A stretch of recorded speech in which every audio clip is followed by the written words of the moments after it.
Hello everyone and welcome to my preview for Victoria Derby Day. How good is Derby Day? For the racing it's awesome, for tipping winners it hasn't been great for me, but we'll see how we went last week. 5 out of 12, very happy with that last week. A few around the country got up. I tipped gumdrops when it was $23, don't know, or $15 I should say, don't know if anyone got on, but it went down to as low as $5.50 and managed to get the job done. So we've been pretty good the past 2 weeks. Hopefully we can keep that rolling and have a fantastic Derby Day. We'll start with early cash, trying to find a winner from races 1 to 3 around the country. And I've gone up to Rose Hill. Race 1, number 6, Tribeca Star. This horse has run in Queensland its past 2 races, trained by Matthew Dunn. Should top it off nicely. Now third up, coming back to New South Wales. Draws 12, so it can be midfield on the outside, out of trouble. And I reckon it's the one to beat in the first at Rose Hill. Now we'll move on to my plays of the day from Flemington. Every Derby Day is a cracker of a card, and this is no exception. And we're going to start in race 2, the Archer Stakes at Group 3 level over 2,500 metres. Number 3, Athabascan.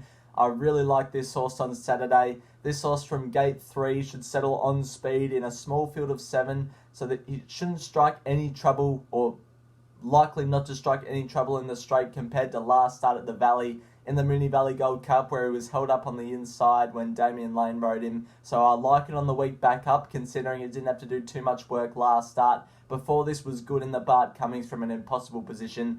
Small field, on speed, J-Mac, I think is the right way to go. We'll now move on to race 7, the Group 1 Victoria Derby for the 3-year-olds over the 2,500 metres. Race 7, number 10, Bulawayo. And no, there's not meant to be a decimal point in there.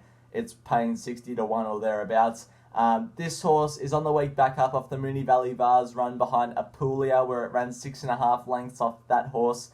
Did some pretty good work through the line, and considering it settled near towards last, despite a small field, made up a little bit of ground. Now stepping up to the 2,500 metres, being by Fiorente, this horse looks to be an out-and-out stayer. Gets onto a bigger track at Flemington, which I like because it can build its momentum and just keep going. Big chance for Celine Gaudray. Draws 7, settles about midfield. Johnny Get Angry was able to do a 7-length turnaround on Cherry Tortoni in the Derby in 2020. This horse can do the same to Apulia. It's just Riff Rocket I'm worried about. Bulawayo, the way to go for me in the Derby. Race number 8 is the Group 1 Empire Rose Stakes for the fillies and mares over the 1,600 metres, and I'm in the corner of number 1, Alcohol Free, Waterhouse Bot, Yulong and Opie. This horse is off the week back up off an invitation, or the invitation run last weekend up in Sydney, where it settled well with that cover with Adam Hieronymus in the saddle, and didn't fade away, finished 4th, only beaten 0.7 lengths. I now think this horse is ready to win. 4th up to the 1,600 metres, where it's won before. Draws 5, on speed position, stalking the speed, peels out and wins. Hopefully that's the case in the Empire Rose Stakes. We'll now move on to Drum Kit. It's going to be an absolute boilover. Trying to find the horses each way at a price, $10 or above. Been very successful the past 2 weeks. We had Gumdrops last week, and the week before that, Basilina ran a place at Caulfield. So I've got 4 this week that are over the odds. So we'll start in race number 4 with horse 8, General Bow. I was with this horse as one of my plays of the day last start at Caulfield, and was 2 lengths off the winner in duel. Did carry the lightweight there, and was pretty good. It got well backed late, so it performed below market expectation. And some people could say it's more suited at 1,000 compared to 1,200. I think 1,200 won't be too big of a problem for this horse. It ran 4th in the Ori start, 2 back, where it had to do some work from the 8 to the 4 that day.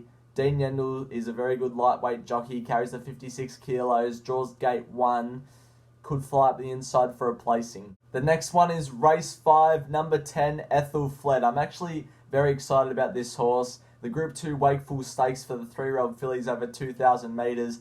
This horse might just be the Oaks winner on next Thursday. Who knows? Matthew Smith brings this Class 1 winner down to Flemington in a Group 2 race. He's not going to bring it down for nothing. There's got to be something in this horse that he sees that it's a really good horse. And the further it's gone out in trip, the more impressive it's been. has to go up in class again and has drawn the car park, so we'll need to go back. But this horse will be flying down the long Flemington straight, and I think it's a pretty good horse in the making. In the Victoria Derby, race 7, another roughie. It's number 8, Gates. Now this horse just looks an out-and-out stayer by Frankel. Has got the Great Britain breeding on both sides. I think now stepping up to the 2,500 metres, we'll see it in its prime. Draws 14, so we'll have to go back. Has drawn the car park, but as I said with the last one, it'll be flying down the long Flemington straight. Has every chance to wind up with the big straight, and I think it's a pretty classy horse, and hopefully we can see that on Saturday. And in race 8, the Empire Rose Stakes, number 16, More Secrets, I reckon is way over the odds. It was only 3 starts ago that this horse finished 3 lengths behind Atishu with the same weight in the Group 1 Queen of the Turf Stakes.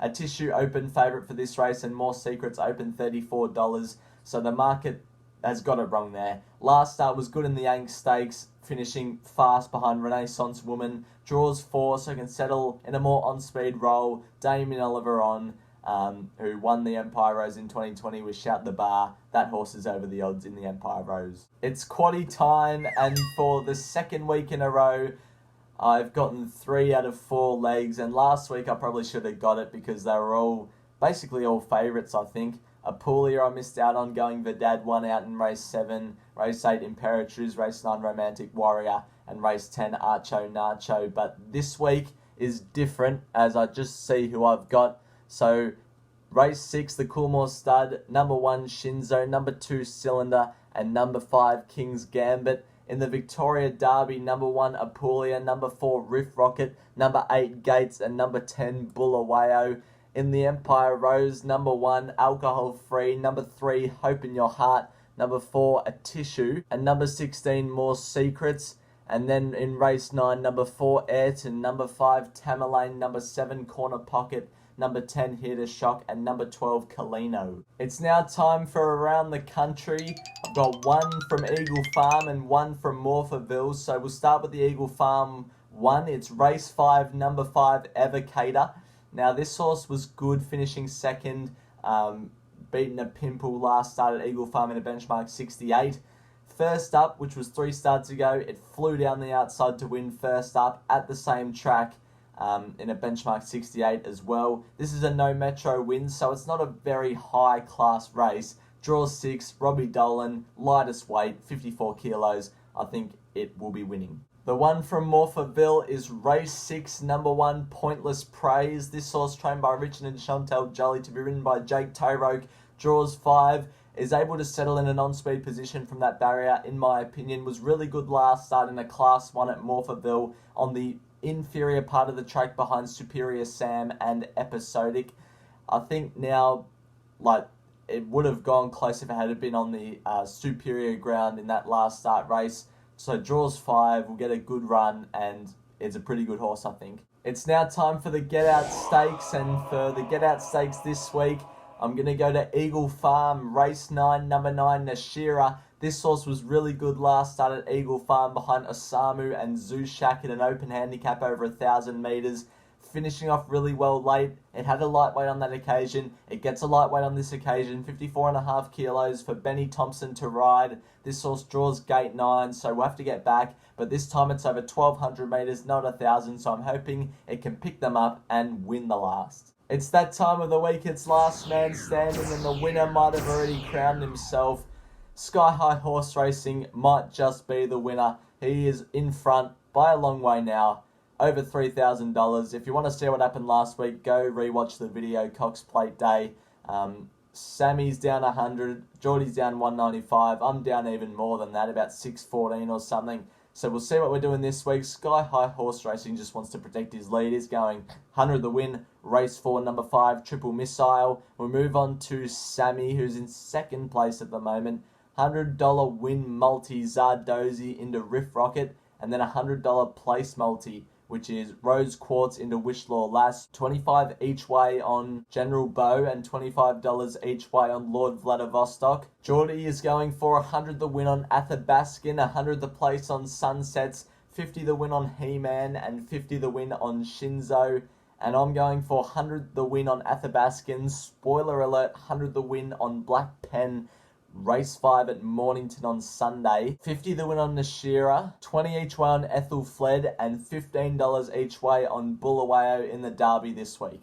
We'll finish off with Sunday's session, and it's Peninsula Cup Day on Sunday at Mornington.